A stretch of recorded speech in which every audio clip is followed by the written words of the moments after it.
এবারে প্রকৃতি সংবাদ।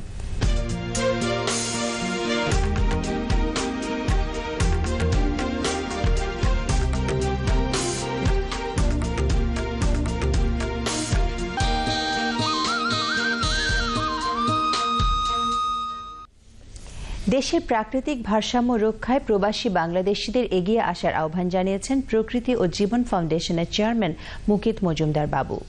যুক্তরাষ্ট্রের ভার্জিনিয়ায় ফ্রেন্ডস অ্যান্ড ফ্যামিলি আয়োজিত এক অনুষ্ঠানে তিনি এই আহ্বান জানান।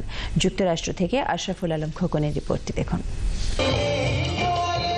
চারদিকে সবুজ গাছপালার ছায়াঘেরা এই জায়গাটি দেশ থেকে 13,000 মাইল দূরে আটলান্টিক মহাসাগর ঘেঁষা যুক্তরাষ্ট্রের ভার্জিনিয়া অঙ্গরাজ্যের আনান্দেল সিটির মেশন ডিস্ট্রিক্ট পার্ক। তবে দেখে বোঝার উপায় নেই, কারণ মেলার পুরো প্রাঙ্গণ জুড়েই ছিল গ্রাম বাংলার চিরায়ত বৈশাখী আমেজের প্রতিচ্ছবি।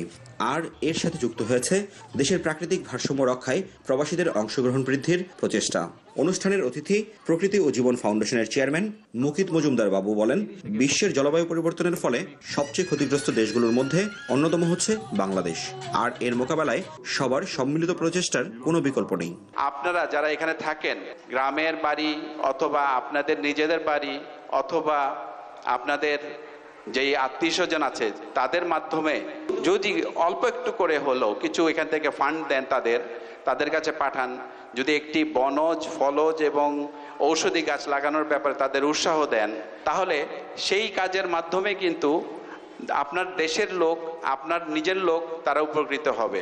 অনুষ্ঠানে আরো বক্তৃতা করেন যুক্তরাষ্ট্রে নিযুক্ত বাংলাদেশের রাষ্ট্রদূত আকরামুল কাদের। বাংলার যে কৃষ্টি, বাঙালির যে কৃষ্টি, বাঙালির যে ঐতিহ্য, তাকে বাঁচিয়ে রাখতে হলে দেশের পরিবেশ উন্নয়নে বিশেষ অবদান রাখার জন্য প্রকৃতি ও জীবন ফাউন্ডেশনের চেয়ারম্যান মুকিত মজুমদার বাবুকে আয়োজকদের পক্ষ থেকে ক্রেস্ট প্রদান করা হয়। যুক্তরাষ্ট্র থেকে আশরাফুল আলম খোকন, চ্যানেল আই। এবারে পপুলার লাইফ ইন্স্যুরেন্স বাণিজ্য সংবাদে যাচ্ছি।